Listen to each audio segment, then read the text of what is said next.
screencast for the Harvard CS50 Mobiles Project Zero, the to-do app. What I'm going to do is go through the functionality that I've created in the app and show the corresponding code.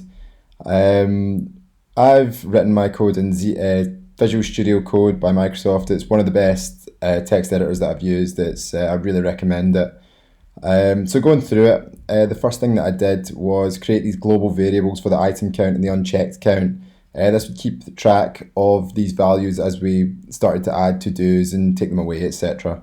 I created this function called update counters, which would just change the actual HTML that appeared in the app when these values changed. But you'll see how that's implemented later.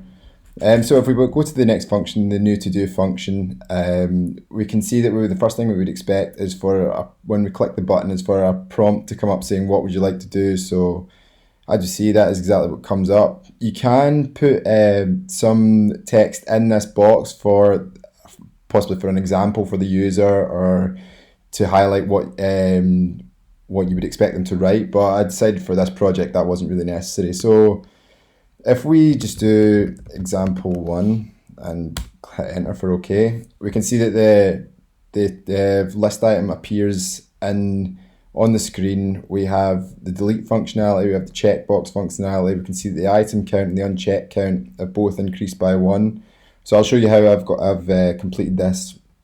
So the first thing that I did was create an if statement that would prevent any use or prevent the user from putting any null values into the prompt.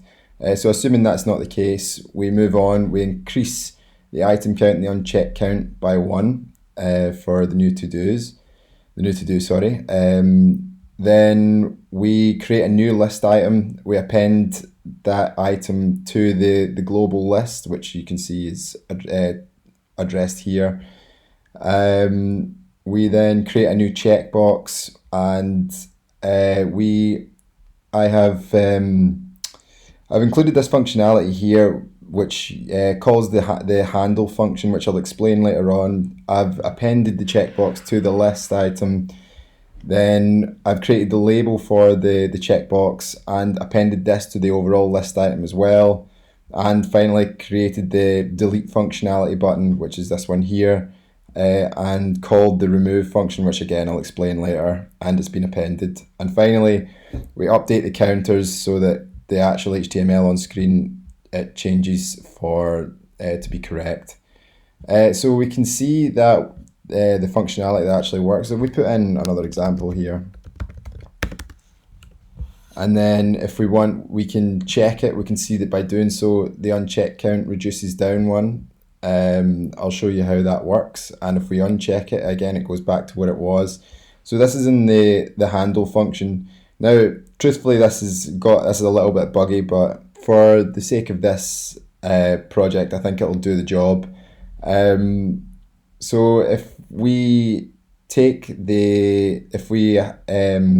checkbox is checked, then and the unchecked count is greater than 0, then we will reduce the unchecked count when that checkbox is created.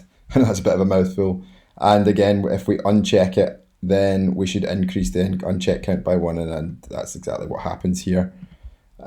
So for the delete functionality, it's a similar sort of thing. We access the parent element through this using this variable here .parent element, and then we just set the parent element to none for the display style, and as we can see, it disappears when we click on it. And we can also see that the unchecked count and the item count reduced by 1 as expected, which is shown here by the update counters and the reduction.